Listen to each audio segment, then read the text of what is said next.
Bismillahirrahmanirrahim. Dear students, Assalamu alaikum. Today we will be going to discuss ionization energy. So first of all, what is ionization energy?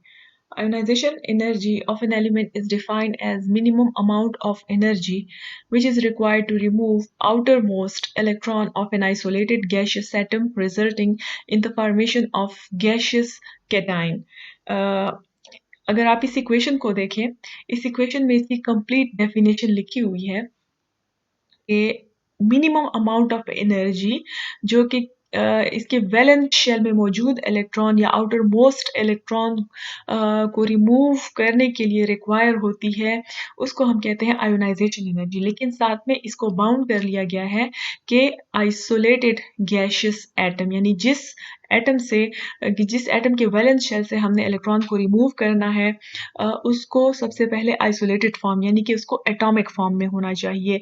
Isolated gaseous atomic form, okay. यानी ना तो वो molecular gaseous form में हो, ना ही वो solid, ना ही किसी और फॉर्म में, बल्कि वो आइसोलेटेड गैशियस एटम हो। और ये इसलिए कहा गया है कि अगर या तो वो सॉलिड फॉर्म में है या लिक्विड फॉर्म में है या इवन अगर वो मॉलिक्यूलर फॉर्म में है, सो जो एनर्जी आप दे रहे हैं वो एनर्जी जो है वो इंटरमॉलिक्यूलर अट्रैक्टिव फोर्सेस को तोड़ने के लिए या बॉन्ड्स को तोड़ने के लिए इस्तेमाल होगी। सो इस वजह से हम आयोनाइजेशन एनर्जी की कैलकुलेशन नहीं कर सकते।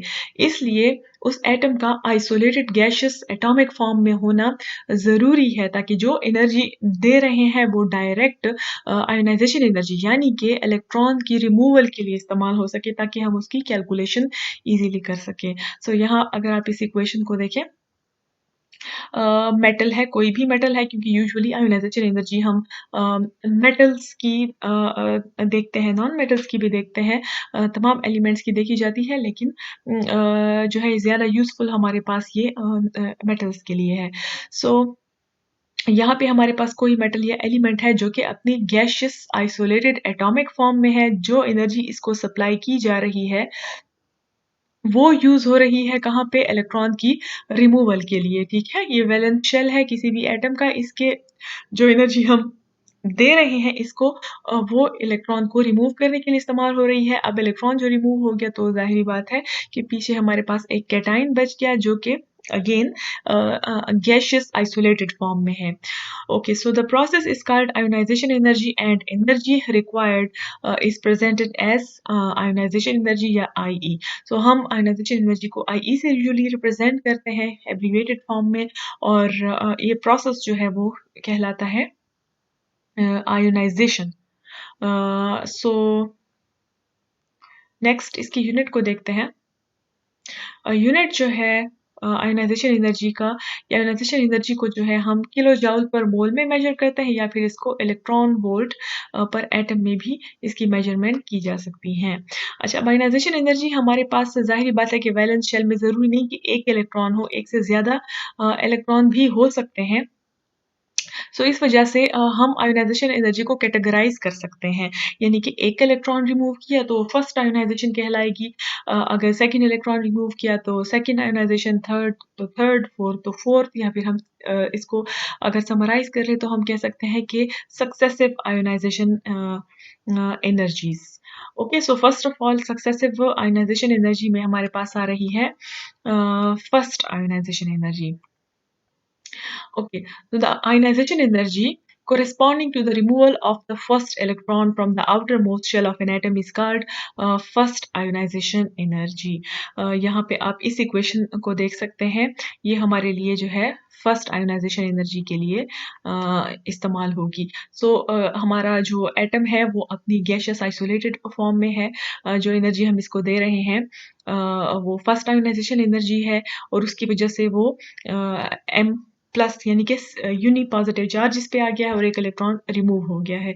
इसकी मिसाल हम एक एलिमेंट से ले लेते हैं। फॉर एग्जांपल अगर हम एल्यूमिनियम की बात करें, सो एल्यूमिनियम के फर्स्ट शेल में 2 इलेक्ट्रॉन है, सेकंड शेल में हमारे पास 8 इलेक्ट्रॉन है, और थर्ड शेल में जो है हमारे पास 3 इलेक्ट्रॉन है। सो जब हम इसको एनर्जी देंगे और ये हमारे पास हो जाएगी इसकी first ionization energy, first ionization energy. Okay, so इसके नतीजे में हमारे पास क्या बनेगा? इसके नतीजे में हमारे पास बन जाएगा एल्यूमिनियम प्लस 1। ओके, अच्छा, अब इसके बाद जब हम इसको फर्दर एनर्जी देंगे जो कहलाएगी इसकी सेकेंड आयोनाइजेशन एनर्जी। ठीक है, तो सेकेंड आयोनाइजेशन एनर्जी के केस में मैं यहाँ पे इस डायग्राम में ही दिखाऊंगी सेकेंड आयोनाइजेशन एनर्जी। ओके, अच्छा, अब ये इलेक्ट्रॉन भी जो है यहाँ से रिमूव हो गया। और कैसे हुआ? हमारे पास जो बना था एल्यूमिनियम प्लस 1।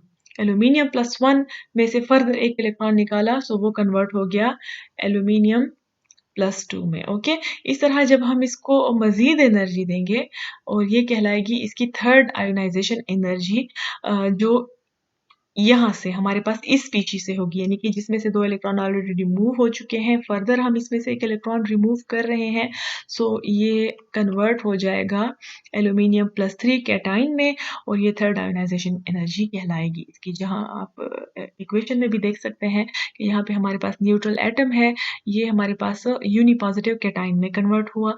इस यूनिपॉजिटिव कैटाइन को जब हम फर्दर देते हैं एनर्जी, यानी कि सेकेंड आयोनाइजेशन एनर्जी, तो एक और इलेक्ट्रॉन रिमूव हुआ और ये +2 कैटाइन में कन्वर्ट हुआ। इस +2 कैटाइन को जब फर्दर एनर्जी देंगे तो +3 कैटाइन, और सो ऑन, ये प्रोसेस इसी तरह जारी रहेगा।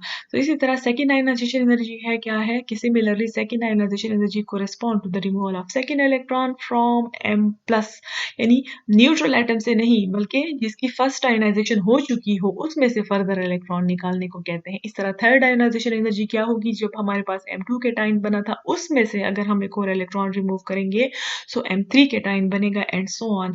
ओके, अगर हम एनर्जी के लिहाज से देखें तो फर्स्ट आयोनाइजेशन एनर्जी की वैल्यू हमेशा कम होगी, सेकंड की ज्यादा होगी, थर्ड आयोनाइजेशन एनर्जी की वैल्यू उससे ज्यादा होगी, और फोर्थ की उससे ज्यादा होगी। इसका रीजन क्या है कि जब हम पहले पहले इलेक्ट्रॉन को निकालते हैं, जैसे कि हम एल्यूमिनियम की केस में कहते हैं, अंदर जो है वो 13 प्रोटॉन है और बाहर वैलेंस शेल में हमारे पास 3 इलेक्ट्रॉन है। ओके, तो ये 13 प्रोटॉन जो है वो बाहर के 3 इलेक्ट्रॉन को अट्रैक्ट कर रहे हैं।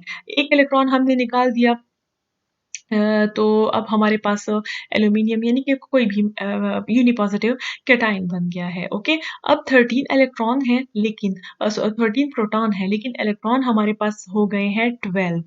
ठीक है जी, 13 इलेक्ट्रॉन पहले 13 सॉरी, प्रोटॉन पहले 13 इलेक्ट्रॉन, ओवरऑल हम बात करते हैं 13 इलेक्ट्रॉन, 13 प्रोटॉन जो है 13 इलेक्ट्रॉन को अट्रैक्ट कर रहे थे। एक इलेक्ट्रॉन रिमूव होने से 13 प्रोटॉन अब 12 इलेक्ट्रॉन को अट्रैक्ट कर रहे हैं। जब एक और इलेक्ट्रॉन रिमूव होगा तो 13 जो है वो 11 को अट्रैक्ट कर रहे हैं। तो इस वजह से इनका होल्ड 13 पे ज़रा कम होगा, 13 का होल्ड 12 इलेक्ट्रॉन पे ज़्यादा होगा, और 13 प्रोटॉन का होल्ड 11 इलेक्ट्रॉन पे और भी ज़्यादा होगा। तो जितना पॉजिटिव चार्ज जो है कैटाइन पे डेवलप होता जाएगा, ऑक्सीडेशन स्टेट उसकी जितनी हाई होती जाएगी, उतना ही प्रोटॉन का आउटर इलेक्ट्रॉन, जो बचे हुए आउटर इलेक्ट्रॉन हैं, उन पे इन्फ्लुएंस और होल्ड बढ़ता बढ़ता जाएगा, अट्रैक्टिव फोर्स ज़्यादा स्ट्रांग होती जाएगी, और इस तरह इलेक्ट्रॉन्स को फर्दर आयोनाइजेशन करना जो है वो बहुत ज़्यादा डिफिकल्ट होगा। इस वजह से फर्स्ट आयोनाइजेशन एनर्जी की वैल्यू कम होती है, और इससे जो सक्सेसिव फर्दर आयोनाइजेशन है वो आहिस्ता आहिस्ता ग्रेजुअली बहुत ज़्यादा इंक्रीज होती रहती है। चलिए जी, इस चीज़ को हम यहाँ से भी समझ सकते हैं, और यहाँ पे एक बहुत अच्छा ट्रेंड हम देखेंगे। 2 मेटल्स में कंपैरिजन बताया हुआ है, सोडियम और मैग्नीशियम का। चलिए जी, सोडियम की इलेक्ट्रॉनिक कॉन्फ़िगरेशन जो है यहाँ पे लिखी हुई है। वैलेंस शेल को हम ओनली देखेंगे कि हमारे पास इसका एटॉमिक नंबर है 11। सो 11 प्रोटॉन, जो कि सिर्फ मेन हमारा फोकस वैलेंस शेल पे होता है। ओके, सो 11 प्रोटॉन जो है वो इस बाहर के एक इलेक्ट्रॉन को अट्रैक्ट कर रहे हैं। सो आयोनाइजेशन एनर्जी हमारे पास जो इसकी फर्स्ट आयोनाइजेशन एनर्जी है सोडियम की, वह है 496। इसके मुकाबले में इसके वैलेंस शेल में 2 इलेक्ट्रॉन है, और इसके प्रोटॉन कितने हैं जी? 12 प्रोटॉन 2 इलेक्ट्रॉन्स को अट्रैक्ट कर रहे हैं। अट्रैक्शन ज्यादा हो जाएगी क्योंकि शेल हमारे पास जो है वो 2, और यहाँ पे सॉरी 8 इलेक्ट्रॉन है दूसरे शेल में, और तीसरे शेल में हमारे पास जो है सोडियम के केस में 1 इलेक्ट्रॉन है। ओके, इस इलेक्ट्रॉन को निकालना है, और मैग्नीशियम के केस में उसी शेल में एक और इलेक्ट्रॉन ऐड हो रहा है। सो डिस्टेंस सेम है, लेकिन अट्रैक्टिव पुल ज़्यादा होने की वजह से यहाँ पे सेकंड इलेक्ट्रॉन पे या इन दोनों इलेक्ट्रॉन्स पे जो न्यूक्लियस का होल्ड है वो बहुत ज़्यादा इंक्रीज हो गया है। इस वजह से मैग्नीशियम की आयोनाइजेशन एनर्जी जो है वो सोडियम के मुकाबले में हाई है, 738, क्योंकि यहाँ पे एटम का साइज थोड़ा सा श्रिंक हो गया है। और हम कह सकते हैं कि जो हमारे पास इफेक्टिव न्यूक्लियर चार्ज यानी कि प्रोटॉन का चार्ज बढ़ने की वजह से भी हमारे पास अट्रैक्टिव पुल ज़्यादा हो गई है। सो इस वजह से मैग्नीशियम की आयोनाइजेशन एनर्जी ज़्यादा होती है एज कम्पेयर टू सोडियम, लेकिन ये इनकी फर्स्ट आयोनाइजेशन एनर्जी है। अब इस तरह हम सेकेंड आयोनाइजेशन एनर्जी को कंपेयर करेंगे, उसमें आपको बड़ा ड्रास्टिक चेंज नजर आएगा। सेकेंड आयोनाइजेशन जरा देखें, सेकेंड आयोनाइजेशन बिल्कुल आपको क्लियर हो जाना चाहिए पिछले स्लाइड से कि सेकेंड आयोनाइजेशन हमेशा इनके केटाइन से होगी। वो न्यूट्रल एटम से कर रहे थे, यहाँ पे इनका केटाइन होगा। ओके, सो सोडियम का जब हम एक इलेक्ट्रॉन रिमूव कर लेते हैं तो इसका वैलेंस शेल बिल्कुल सोडियम का जो है वो खत्म हो जाता है। ओके, वैलेंस शेल खत्म हो गया है। अब जो है इसके वैलेंस शेल में 8 इलेक्ट्रॉन्स जो हैं वो मौजूद हैं, 8 इलेक्ट्रॉन्स मौजूद हैं। Okay, so second ionization energy अब हम किनकी करेंगे? सेकेंड आयोनाइजेशन एनर्जी के लिए फिर हमें इन 8 इलेक्ट्रॉन में से एक को जो है वो रिमूव करना होगा। इतनी आयोनाइजेशन एनर्जी इसको देंगे कि सेकेंड इलेक्ट्रॉन इसका रिमूव हो जाए। ठीक है जी, ये सोडियम का केस है। तो अब आप जरा देखें, 11 इलेक्ट्रॉन, अब सॉरी 11 प्रोटॉन है अंदर, और इनका डिस्टेंस अब न्यूक्लियस से काफ़ी करीब हो गया है। इस वजह से प्रोटॉन का होल्ड इन इलेक्ट्रॉन्स पे, 8 इलेक्ट्रॉन पे बहुत ज़्यादा है। ओके, इस वजह से किसी भी इलेक्ट्रॉन को निकालना बहुत मुश्किल है, क्योंकि इसका वैलेंस शेल तो खत्म हो गया है। एक इलेक्ट्रॉन रिमूव हो गया था तो पूरा वैलेंस शेल ही खत्म हो गया है। इस वजह से इसके सेकेंड शेल से सेकेंड आयोनाइजेशन करना बहुत ज़्यादा मुश्किल है, जिसको आप देख सकते हैं। ये ड्रास्टिक चेंज आपको नजर आएगा कि 496 कहाँ पे 496 और कहाँ पे 4560 किलो जॉल पर मोल, इसकी सेकेंड आयोनाइजेशन एनर्जी की वैल्यू बहुत ज़्यादा हाई होती है। लेकिन इसके मुकाबले में अगर हम मैग्नीशियम की देखें, मैग्नीशियम के अंदर 12 प्रोटॉन, यहाँ पे पहले शेल में 2 इलेक्ट्रॉन, दूसरे शेल में इसके हैं 8 इलेक्ट्रॉन, और तीसरे शेल में है इसके 2 इलेक्ट्रॉन। लेकिन एक इलेक्ट्रॉन चूंकि हमने रिमूव कर लिया है, अब ये हमारे पास है मैग्नीशियम कैटायन की फॉर्म में। ओके, ये फर्स्ट आयोनाइजेशन एनर्जी इसकी हो चुकी थी। अब हम इसकी सेकेंड आयोनाइजेशन एनर्जी देखेंगे। सो सेकेंड आयोनाइजेशन एनर्जी कहाँ से हो रही है? वो अगेन थर्ड पीरियड से ही हो रही है, यानी कि प्रोटॉन और इलेक्ट्रॉन का डिस्टेंस उतना ही है जितना कि न्यूट्रल एटम में था। तकरीबन थोड़ा सा ही कम हुआ है, क्योंकि कैटाइन का साइज एटम्स के साइज से थोड़ा सा छोटा होता है। शेल खत्म नहीं हुआ, शेल सेम है। ठीक है, जैसे आप यहाँ से देख सकते हैं, ये 2s2 है और ये 2s1 है। तो इस वजह से इसकी सेकेंड आयोनाइजेशन एनर्जी का फर्स्ट आयोनाइजेशन एनर्जी से इतना डिफरेंस नहीं है, 1450। ओके, तो हम क्या एक्सपेक्ट करते हैं कि सोडियम की फर्स्ट आयोनाइजेशन एनर्जी अगर मैग्नीशियम से कम है तो सेकेंड को भी कम होना चाहिए। लेकिन यहाँ पे एक बहुत बड़ा डिफरेंस ये आया है कि इसकी second ionization energy actually second shell से हो रही है, जो कि न्यूक्लियस के बहुत करीब है। इस वजह से वो बहुत ज़्यादा हाई होती है, जबकि मैग्नीशियम की सेकेंड आयोनाइजेशन एनर्जी जो है वो उसी सेम पीरियड यानी कि थर्ड पीरियड या थर्ड शेल से हो रही है। इस वजह से उसका फर्स्ट आयोनाइजेशन एनर्जी से इतना डिफरेंस नहीं होता। इसके मुकाबले में अब हम थर्ड आयोनाइजेशन एनर्जी को कंपेयर करते हैं। सो थर्ड आयोनाइजेशन एनर्जी अब किस तरह है कि हमारे पास जो है अ, अब हम लेंगे हमारे पास ये जो कैटाइन है, यानी कि एक इलेक्ट्रॉन हम फर्दर यहाँ से रिमूव कर लेते हैं सोडियम का। ओके, एक इलेक्ट्रॉन फर्दर रिमूव हो गया है। अब इसके वैलेंस शेल में 7 इलेक्ट्रॉन है। ये देखिए, आप देख भी सकते हैं 7 इलेक्ट्रॉन, 2 s में है और 5 जो है वो p में मौजूद है। ओके, 7 इलेक्ट्रॉन है। तो अब हमारे पास सोडियम है इस फॉर्म में। अब हम सोडियम का एक और इलेक्ट्रॉन जो है वो रिमूव करना चाहते हैं और चाहते हैं कि सोडियम +3 फॉर्म में आ जाए। सो एक इलेक्ट्रॉन मजीद रिमूव करने के लिए हमें कितनी एनर्जी चाहिए? वो है 6910। ओके। सो अब आप देख लें 4000 और 6000 का इतना ज़्यादा डिफरेंस नहीं है जितना कि 400 एंड 4000 का है, क्योंकि सेम शेल से ही हम सेकेंड इलेक्ट्रॉन रिमूव कर रहे हैं। सो इस वजह से इतना डिफरेंस नहीं है। लेकिन अब अगर आप मैग्नीशियम की थर्ड आयोनाइजेशन एनर्जी को ऑब्जर्व करेंगे, सो उसमें अगेन आपको बहुत डिफरेंस नज़र आएगा। इसकी थर्ड आयोनाइजेशन एनर्जी कैसे होगी? जब इसका सेकेंड आयोनाइजेशन एनर्जी हो चुकी थी, 2 इलेक्ट्रॉन थे वैलेंस शेल में, दोनों के दोनों रिमूव हो गए तो पूरा शेल ही खत्म हो गया। ओके, अब हमारे पास मैग्नीशियम इस फॉर्म में है। ये देखिए मैग्नीशियम हमारे पास इस फॉर्म में है। तो वैलेंस शेल में कितने इलेक्ट्रॉन है? टोटल 8 इलेक्ट्रॉन है, जो कि एक्चुअली है इसका सेकंड शेल। ठीक है जी। तो सेकंड शेल में से अब एक इलेक्ट्रॉन को हमने रिमूव करना है। 8 इलेक्ट्रॉन है, 8 में से एक हम रिमूव करना चाहते हैं।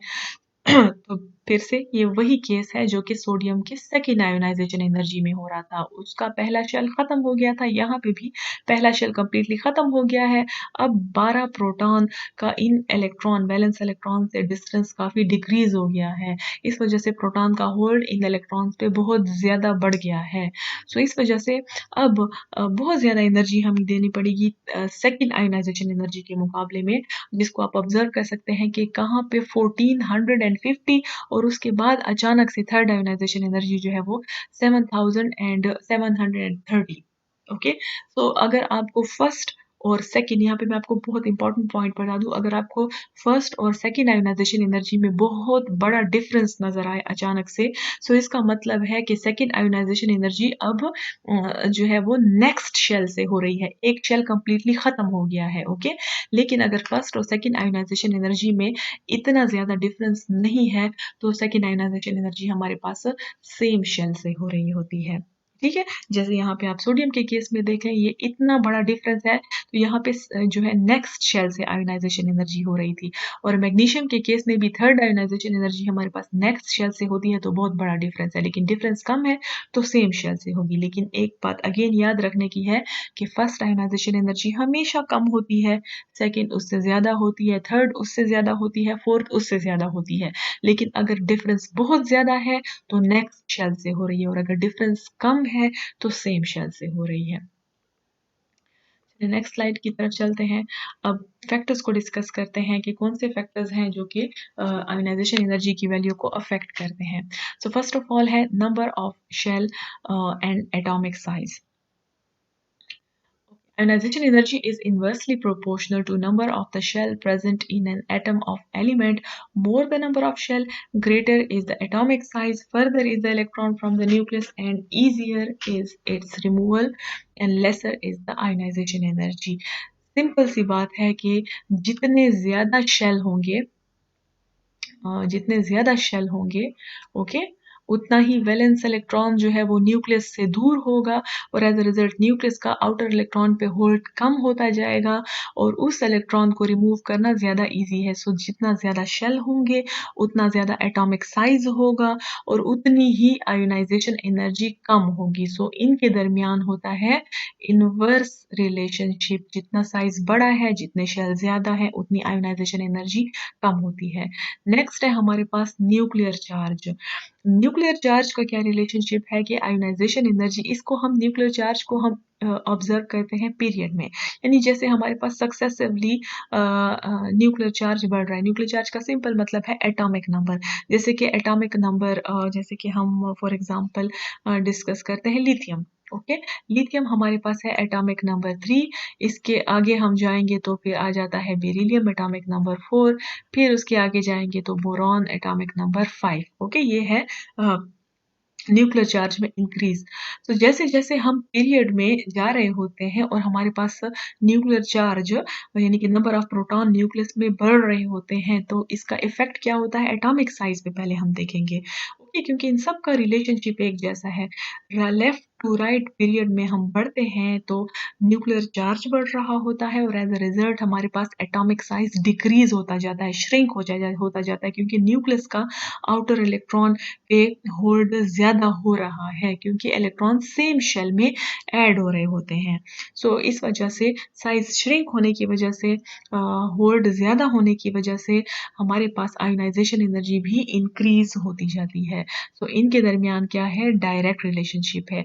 जैसे जैसे न्यूक्लियर चार्ज इंक्रीज होता जाएगा ओके, उतना ही जो है आयोनाइजेशन एनर्जी इंक्रीज होगी। Greater the nuclear charge, greater is the ionization greater is the energy required to remove an electron from the atom and more is the ionization energy. For example again इसमें मैं आपको lithium की example दूंगी क्योंकि वो थोड़ी सी simple है। Lithium में हमारे पास दो शेल होते हैं, पहले शेल में दो इलेक्ट्रॉन और दूसरे शेल में एक, क्योंकि एटॉमिक नंबर 3 है। ओके, इसके मुकाबले में हम कंपेयर करते हैं बेरिलियम, तो इसका साइज थोड़ा सा छोटा होगा। ओके, क्योंकि यहाँ पे अंदर 3 प्रोटॉन है, बाहर 3 इलेक्ट्रॉन है। यहाँ पे अंदर 4 प्रोटॉन है और हमारे पास वैलेंस शेल में 2 इलेक्ट्रॉन है, क्योंकि टोटल 4 इलेक्ट्रॉन होंगे, पहले में 2 दूसरे में 2। ओके, तो यहाँ पे 3 प्रोटॉन इस एक इलेक्ट्रॉन को अट्रैक्ट कर रहे हैं, वैलेंस शेल के इलेक्ट्रॉन को, और यहाँ पे 4 प्रोटॉन वैलेंस शेल के 2 इलेक्ट्रॉन को अट्रैक्ट कर रहे हैं। तो न्यूक्लियर चार्ज बढ़ने की वजह से साइज छोटा हो रहा है। ओके, अब नेक्स्ट उसमें हम ऑब्जर्व करेंगे बोरॉन। सो बोरॉन में क्या होगा कि अब हमारे पास साइज फर्दर छोटा हो गया है, अब है 5 प्रोटॉन्स हैं और इसके वैलेंस शेल में है जी 3 इलेक्ट्रॉन। सो 5 प्रोटॉन चार्ज ज्यादा हो गया है, लेकिन वैलेंस शेल का जो हमारे इनकी सेकंड शेल में जो इलेक्ट्रॉन हो रहे हैं उनका न्यूक्लियस से डिस्टेंस सेम है, तो न्यूक्लियस का होल्ड बढ़ता जा रहा है। एज अ रिजल्ट साइज छोटा होगा और आयनाइजेशन एनर्जी जो है वो इंक्रीज होगी, क्योंकि इलेक्ट्रॉन को निकालना मुश्किल है। Okay, next effect is screening या फिर शील्डिंग इफेक्ट।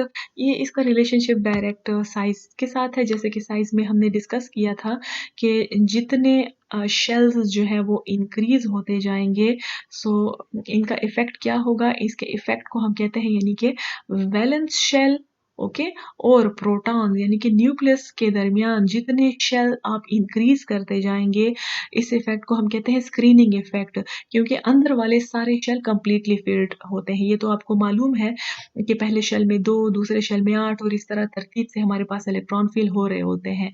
हमेशा जो वैलेंस शेल होता है वो इनकम्प्लीट होता है, वो in the process of completion होता है। तो हम प्रोटॉन का वैलेंस शेल पे होल्ड देखते हैं, लेकिन अंदर वाले सारे के सारे शेल कंप्लीटली फिल्ड होते हैं। ओके, और इनमें होते भी सारे के सारे इलेक्ट्रॉन्स हैं। तो प्रोटॉन तो बाहर के इलेक्ट्रॉन को अट्रैक्ट कर रहा है, लेकिन अंदर वाले फिल्ड शेल जो हैं ये इलेक्ट्रॉन वैलेंस शेल के इलेक्ट्रॉन को रिपेल करते हैं, अट्रैक्ट नहीं कर रहे होते। जाहिर बात है, सेम चार्जेस हैं तो रिपेल करेंगे, और एज अ रिजल्ट ये एक स्क्रीन या पर्दे का काम करते हैं। किस चीज के दरमियान में, प्रोटॉन और वैलेंस शेल के दरमियान जितने ज्यादा शेल होंगे, वो सारे शेल चूंकि इलेक्ट्रॉन से फिल्ड है तो वो वैलेंस इलेक्ट्रॉन को रिपेल करेंगे और एक स्क्रीन या पर्दे का काम करते हैं, और इस इफेक्ट को हम कहते हैं स्क्रीनिंग इफेक्ट। तो जितने ज्यादा शेल्स होंगे दरमियान में, वैलेंस शेल और न्यूक्लियस के दरमियान, उतना स्क्रीनिंग या शील्डिंग इफेक्ट ज्यादा होगा और उतनी ही हमारे पास आयनाइजेशन एनर्जी जो है वो कम होगी। ठीक है जी। सो हम कह सकते हैं कि इनके दरमियान जो है इनवर्स रिलेशनशिप होता है, जितना स्क्रीनिंग इफेक्ट ज्यादा होगा उतनी ही आयनाइजेशन एनर्जी जो है वो कम होगी। अच्छा, अब नेक्स्ट इफेक्ट देखते हैं, ये है जी पेनिट्रेशन इफेक्ट। पेनिट्रेशन का मतलब है किसी चीज के अंदर तक सराहियत करना, किसी चीज के अंदर तक जाना। ओके, सो हमें मालूम है कि इलेक्ट्रॉन्स जो हैं वो ऑर्बिट में पुराना कंसेप्ट है, इलेक्ट्रॉन ऑर्बिट में नहीं होते, इलेक्ट्रॉन होते हैं ऑर्बिटल्स में। ओके, जैसे कि s सब शेल है, इसका एक ऑर्बिटल है, फिर p सब शेल है, इसके 3 ऑर्बिटल है, d के 5 और f के 7 ऑर्बिटल्स होते हैं। ठीक है जी, और ऑर्बिटल्स क्या है कि region where probability of finding electron is maximum. ठीक है जी, सो ये तमाम हमारे पास सब शेल या जो इनके जो ऑर्बिटल्स होते हैं, इनका पेनिट्रेशन इफेक्ट देखा जाएगा। कितना पेनिट्रेशन इफेक्ट है, जितना पेनिट्रेशन इफेक्ट ज्यादा होगा किसी ऑर्बिटल का, यानी इलेक्ट्रॉन इनमें से कौन से ऑर्बिटल में मौजूद है, वैलेंस इलेक्ट्रॉन इनमें से कौन से ऑर्बिटल में मौजूद है, उसके साथ फिर डायरेक्ट रिलेशनशिप होता है आयोनाइजेशन एनर्जी का। सो पेनिट्रेशन इफेक्ट जो है आप यहाँ से देख सकते हैं कि the penetration order of the orbital is given है। सबसे ज्यादा पेनिट्रेशन ऑर्डर जो है या इफेक्ट है वो एस का होता है, फिर उसके बाद पी का होता है, फिर डी का होता है, और फिर फिर F का होता है। लेकिन एक चीज़ याद रखने की है, जब इनका प्रिंसिपल क्वांटम नंबर जो है वो सेम हो, सिर्फ उस केस में। S का सबसे ज़्यादा पेनिट्रेशन इफेक्ट होता है, फिर P का, फिर D का और फिर F का। This means that S electron is most penetrating toward the nucleus and hence require more energy for its removal, followed by the P, D and F। ठीक है, यानी N का नंबर मैंने क्यों स्पेसिफाई किया है? फॉर एग्जाम्पल हम बात करते हैं जी फिफ्थ शेल की, ओके, क्योंकि इसमें हमारे पास F भी आ जाएगा, या 4 की भी हम बात कर सकते हैं। फोर्थ जो शेल है, तो फोर्थ शेल में क्या होगा, एन जो है हम सारे के सारे जो ऑर्बिटल्स हैं वो सेम प्रिंसिपल क्वांटम नंबर के लेंगे। हाँ जी, हम कहेंगे कि 4s है, 4p है, 4d और 4f। ठीक है, तो ऑफ पावर प्रिंसिपल में भी आपने पढ़ा होगा कि 4s जो है वो सबसे अंदर होता है और 4f सबसे बाहर आता है। 4f कब फिल हो रहा होता है, जब हमारे पास 6s की फिलिंग होती है, ओके। और 4d कब फिल होता है, जब हमारे पास 5s की फिलिंग होती है। इसका मतलब है सबसे पहले हम किसको फिल करते हैं, 4s को, क्योंकि वो न्यूक्लियस के सबसे ज्यादा करीब है। फिर इसके बाद हम 4p को फिल करते हैं, ठीक है जी। फिर उसके बाद 4d बाद में आता है और 4f तो उसके भी बाद में आता है। ठीक है, तो एक बात याद रखने की है, ऑर्डर तो ये है लेकिन प्रिंसिपल क्वांटम नंबर इनका सेम होना चाहिए। उस वक्त पेनिट्रेशन इफेक्ट एस का सबसे ज्यादा होता है क्योंकि वो न्यूक्लियस के सबसे ज्यादा करीब है, फिर पी, फिर डी और फिर एफ। सो डिपेंड करता है कि इलेक्ट्रॉन कौन से ऑर्बिटल में मौजूद है। अगर तो वो सेम प्रिंसिपल क्वांटम नंबर के एफ में मौजूद हैं, इसका क्या मतलब है कि उनका न्यूक्लियस से डिस्टेंस ज्यादा है, पेनिट्रेशन इफेक्ट एफ का बहुत कम होता है। सो इसका मतलब है कि इसकी आयोनाइजेशन एनर्जी जो है बहुत कम होगी। अगर उसके इलेक्ट्रॉन जो है वो 4s में है तो ये न्यूक्लियस के ज्यादा करीब है, न्यूक्लियस का बहुत ज्यादा स्ट्रॉन्ग होल्ड होता है s के इलेक्ट्रॉन पे, और एज अ रिजल्ट इन इलेक्ट्रॉन्स को रिमूव करना बहुत मुश्किल है। सो इसकी आयोनाइजेशन एनर्जी जो है वो बहुत ज्यादा हाई होगी। ठीक है, एस में अगर इलेक्ट्रॉन है आयोनाइजेशन एनर्जी बहुत ज्यादा हाई होगी, एफ में अगर मौजूद है तो आयोनाइजेशन एनर्जी कम होगी। लेकिन अगर प्रिंसिपल क्वांटम नंबर इनका सेम है, thus ionization energy for an electron in any shell varies in order. ये जो मैंने आपको बता दिया, यहाँ पे ये बात एक्सप्लेन कर ली है। चलिए नेक्स्ट इफेक्ट को देखते हैं या नेक्स्ट फैक्टर को देखते हैं, इलेक्ट्रॉनिक कन्फिगुरेशन। जी, सो इलेक्ट्रॉनिक कन्फिगुरेशन का क्या इफेक्ट या रोल है? It is well known that the half filled and fully filled electronic configuration are more stable and hence require more amount of energy for removal of electron। ये बात हमें वैसे भी मालूम है कि अगर कोई ऑर्बिटल completely filled है तो वो बहुत ज़्यादा स्टेबल होगा, या अगर वो हाफ फिल्ड है तब भी वो बहुत ज़्यादा स्टेबल होगा। तो स्टेबल चीज़ में से इलेक्ट्रॉन को निकालना बहुत मुश्किल होता है। ठीक है, तो जितना ज़्यादा वो हाफ फिल्ड होंगे उसके ऑर्बिटल या फिर वो कंप्लीटली फिल्ड होंगे, उनकी आयोनाइजेशन एनर्जी उतनी ही कम होगी। लेकिन अगर वो पार्शली फिल्ड है यानी कि हाफ फिल्ड से कम है या हाफ फिल्ड से ज़्यादा है, सो उस केस में उनकी आयोनाइजेशन एनर्जी कम होगी और वो ऑर्डर को फॉलो करेगा। Hence atom with fully filled and half filled, ठीक है, फुली फिल्ड और half filled electronic configuration has higher energies than expected. चलिए यहाँ पे दो तीन और इफेक्ट्स हैं, वो भी मैं ऐड कर लेती हूँ। नेक्स्ट जो है हमारे पास इफेक्ट या फैक्टर आप कह सकते हैं, वो है reducing power. Reducing power, what is reducing power? Reducing power हम यूजुअली मेटल्स की देखते हैं। रिड्यूसिंग पावर का मतलब है दूसरे को रिड्यूस कर देना और खुद ऑक्सीडाइज हो जाना, जैसे कि मेटल्स होते हैं।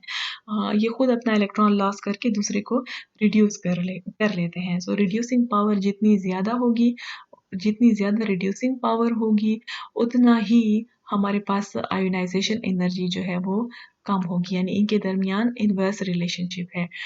रिड्यूस करने की पावर जितनी ज़्यादा होगी उतनी ही आयोनाइजेशन एनर्जी जो है वो कम होगी। जैसे कि हम एक ग्रुप में देखते हैं, अल्कली मेटल्स को आप देख लें, ऊपर हमारे पास है जी लिथियम और नीचे नीचे जो है वो सीजियम वगैरह मौजूद है। तो जैसे जैसे ग्रुप में हम नीचे नीचे जाएंगे इनकी रिड्यूसिंग पावर इंक्रीज हो रही है। लिथियम में से एक वैलेंस इलेक्ट्रॉन को निकालना बहुत मुश्किल है, सीजियम में से निकालना आसान है, क्योंकि इसमें स्क्रीनिंग इफेक्ट, साइज के इफेक्ट सब कुछ शामिल हो जाता है। क्योंकि इसके इलेक्ट्रॉन को निकालना बहुत ज़्यादा आसान है, यानी कि ये दूसरे को आसानी से रिड्यूस कर सकता है, खुद आसानी से ऑक्सीडाइज हो सकता है। सो इसकी रिड्यूसिंग पावर ज़्यादा है और हमें ये भी मालूम है कि जैसे जैसे ग्रुप में हम नीचे आते हैं आयोनाइजेशन एनर्जी कम होती जाती है। तो नेक्स्ट फैक्टर को हम इसी तरह डिस्कस कर सकते हैं, मेटेलिक कैरेक्टर। मेटेलिक कैरेक्टर, ठीक है जी। सो मेटेलिक कैरेक्टर का भी सेम ही इफेक्ट होगा जैसे कि रिड्यूसिंग पावर का है। जितना मेटेलिक कैरेक्टर जो है वो इंक्रीज होता जाएगा, जितना मेटेलिक कैरेक्टर इंक्रीज होता जाएगा, उतना ही हमारे पास जो आयोनाइजेशन एनर्जी है वो कम होती जाएगी। इनवर्स रिलेशनशिप है। जैसे कि सेम मैं आपको ग्रुप में इफेक्ट बताऊंगी।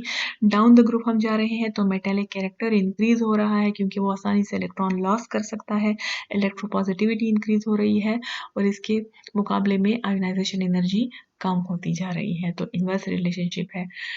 ओके, सो ये तो इफेक्ट्स हो गए हैं। चलें जी, नेक्स्ट जो है टॉपिक पे चलते हैं, फ्रेंड्स देख लेते हैं।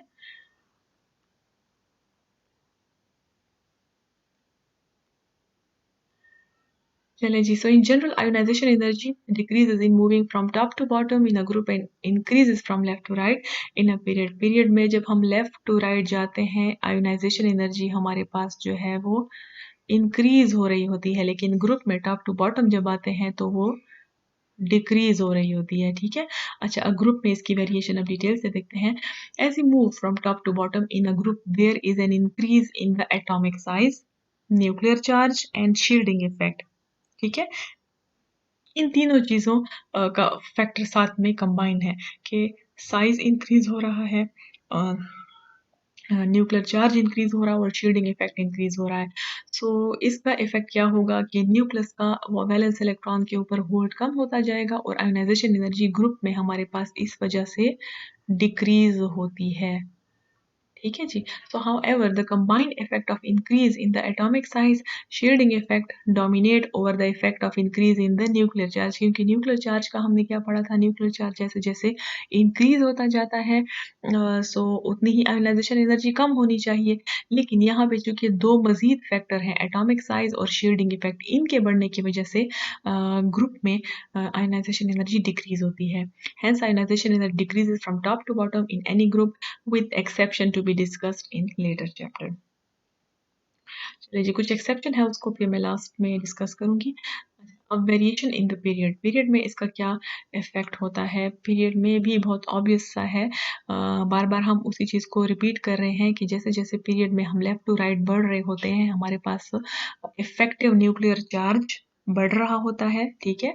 सेम शेल में ही इलेक्ट्रॉन ऐड हो रहे हैं, न्यूक्लियस का वैलेंस इलेक्ट्रॉन से डिस्टेंस जो है वो तकरीबन सेम रहता है, यानी कि शेल तो सेम है ना, तो इस वजह से उसका होल्ड इंक्रीज होता है, तो इसकी वजह से साइज जो है वो श्रिंक होता जाता है और होल्ड इंक्रीज हो रहा होता है। तो इस वजह से लेफ्ट टू राइट जब हम मूव करते हैं, एटॉमिक साइज डिक्रीज होने से आयोनाइजेशन एनर्जी इंक्रीज होती है, इनके दरमियान इनवर्स रिलेशनशिप है।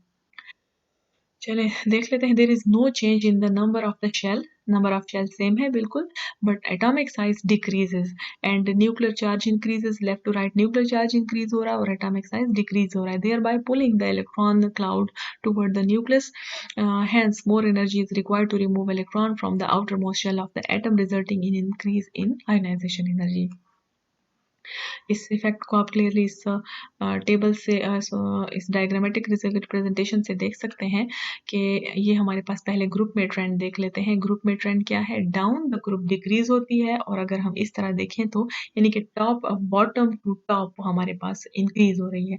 तो लिथियम की आयोनाइजेशन एनर्जी सबसे ज़्यादा है 1312, फिर सॉरी हाइड्रोजन की सबसे ज़्यादा है, फिर लिथियम की 520 है, सोडियम की उससे कम है, पोटाशियम की उससे भी कम है, रुबीडियम की 403 उससे भी कम है, सीज़ियम की उससे भी कम है, ठीक है? तो ये कम होती जाती है, लेकिन पीरियड में अगर हम देखें तो आपको इंक्रीज़ नज़र आएगा, ग्रेजुअली इंक्रीज़ नज़र आएगा। देखिए 520 है, फिर 899 है, अब 800 हो गया है। अब आपको यहाँ पे थोड़ा-सा जो है एक्सेप्शनल एक्सेप्शन नज़र आएगी, ठीक है? इसको इंक्रीज़ हो जाना चाहिए था लेकिन ये डिक्रीज़ हो गया, तो इस चीज़ का मैं आपको बताती हूँ कि क्यों ऐसा हुआ है। लेकिन फिर अब फर्दर देखिए कार्बन पे इंक्रीज़ हो गई है, नाइट्रोजन पे भी इंक्रीज़ हो गई है, लेकिन ऑक्सीजन पे आगे जाकर फिर से वो डिक्रीज़ हो रही है, ठीक है? ये चीज़ को हम डिस्कस करते हैं। फ्लोरीन पे फिर इंक्रीज़ हो रही है और हैलोजेंस सॉरी जो हमारे पास है ज़ीरो ग्रुप के एलिमेंट उन पे भी इंक्रीज़ हो तो सारे पीरियड्स में यही ट्रेंड है कि लेफ्ट टू राइट हमारे पास इंक्रीज़ होता है आयनाइज़ेशन एनर्जी में एंड टॉप टू बॉटम जो है वो डिक्रीज़ होता है। तो बोरॉन और ऑक्सीजन के केस को डिस्कस करते हैं कि क्यों इनकी आयनाइज़ेशन एनर्जी जो है वो अपने पहले वाले एलिमेंट से कम है या फिर हम सिंपली ये कह सकते हैं कि वो तो ठीक है अपनी जगह पर लेकिन इनका जो ये वाला मेंबर है बेरिलियम की और बेरिलियम की और नाइट्रोजन की जो है वो अचानक से इतनी हाई क्यों हो गई है आयोनाइजेशन एनर्जी इस चीज़ को हम डिस्कस करेंगे या फोकस करेंगे। सो इसके लिए हम जो है इस ग्राफ पे भी नज़र डालेंगे, इसमें भी आपको यही इफ़ेक्ट नज़र आएगा। हमारे पास ये देख लें हाइड्रोजन जो है ग्राफ में नीचे पड़ा हुआ है, ओके? आयनाइज़ेशन एनर्जी फिर हीलियम की अचानक से बहुत ज़्यादा हाई है, ठीक है? फिर से आप ग्राफ में देखें बेरिलियम की बहुत ज़्यादा हाई है और नाइट्रोजन की बहुत ज़्यादा हाई है। तो उस टेबल में भी हमने यही चीज़ ऑब्ज़र्व की थी। हीलियम को तो छोड़ दें, वो तो है ही ज़ीरो ग्रुप का एलिमेंट चूँकि वो तो स्टेबल है इस वजह से उसको तो हम डिस्कस नहीं करते उसमें। बेरिलियम और नाइट्रोजन की क्यों हाई है? तो इसके लिए हम बेरिलियम की इलेक्ट्रॉनिक कॉन्फ़िगरेशन और नाइट्रोजन की इलेक्ट्रॉनिक कॉन्फ़िगरेशन ड्रा करेंगे। सो बेरिलियम का एटॉमिक नंबर 4 है, 1s2 2s2 ओके। अच्छा इसको हमने कंपेयर किया था बोरॉन के साथ। बोरॉन का एटॉमिक नंबर 5 है सो 1s2 2s2 एंड 2p1 अब होता क्या है यहाँ पे आप देखें कि आयोनाइजेशन एनर्जी एक तो हमारे पास जो साइज़ का हम बात करते हैं। शेल दोनों में ही सेकंड शेल है, ठीक है? लेकिन इसका आप देखें कि s जो है वो कंप्लीटली फ़िल्ड है और हमने क्या डिस्कस किया था कि जब हमारे पास ऑर्बिटल जो है वो कंप्लीटली फ़िल्ड होते हैं या वो हाफ़ फ़िल्ड होते हैं तो बहुत ज़्यादा स्टेबल है। इसका जो वैलेंस शेल है इसका तो कंप्लीट है अब लेकिन अब जो आखिरी इलेक्ट्रॉन है जिसने रिमूव होना है फर्स्ट आयोनाइज़ेशन एनर्जी के लिए वो कहाँ पे मौजूद है? वो p में मौजूद है क्योंकि ये सारा केस हम डिस्कस कर रहे हैं फर्स्ट आयोनाइज़ेशन एनर्जी के लिहाज से, ओके? सो अब वो इलेक्ट्रॉन जिसने रिमूव होना है वो मौजूद है p में, ठीक है ना? जैसे कि पेनिट्रेशन इफ़ेक्ट के मुताबिक हम डिस्कस कर रहे थे। सो p में से इलेक्ट्रॉन रिमूव होगा। अब p में एक इलेक्ट्रॉन है ना तो वो हाफ फिल्ड है ना तो वो कंप्लीटली फिल्ड है।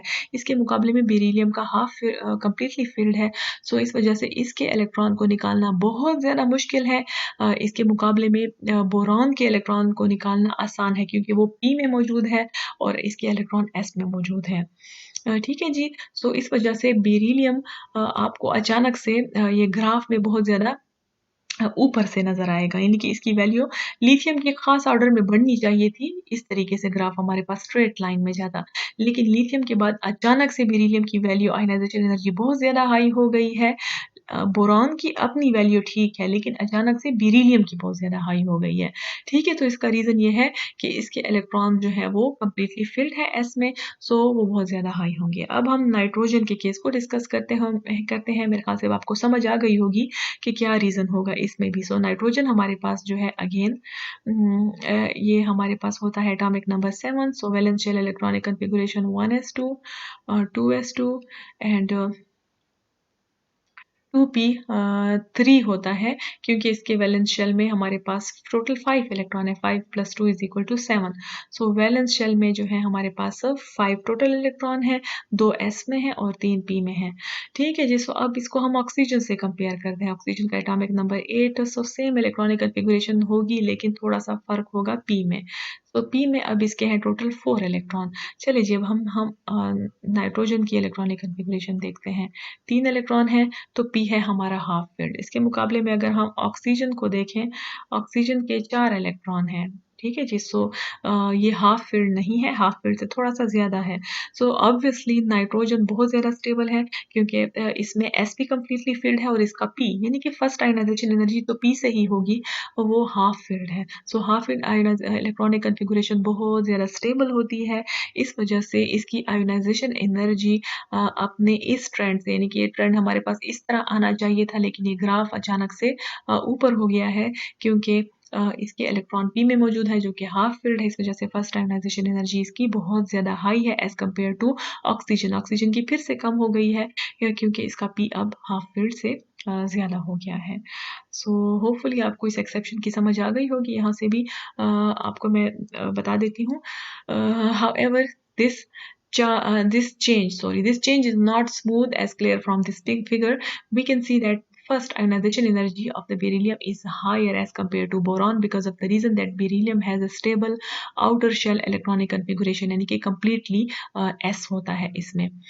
ठीक है जी।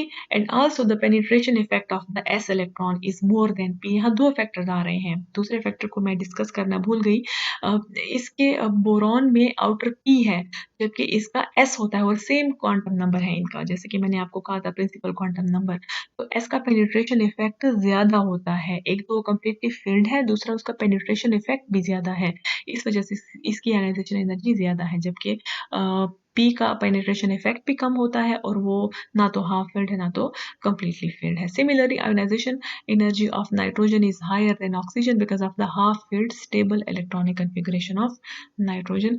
Hopefully कि आपको टॉपिक की अच्छी से समझ आ गई होगी। कोई कंफ्यूजन हो तो हम क्लास में इंशाल्लाह डिस्कस कर लेंगे।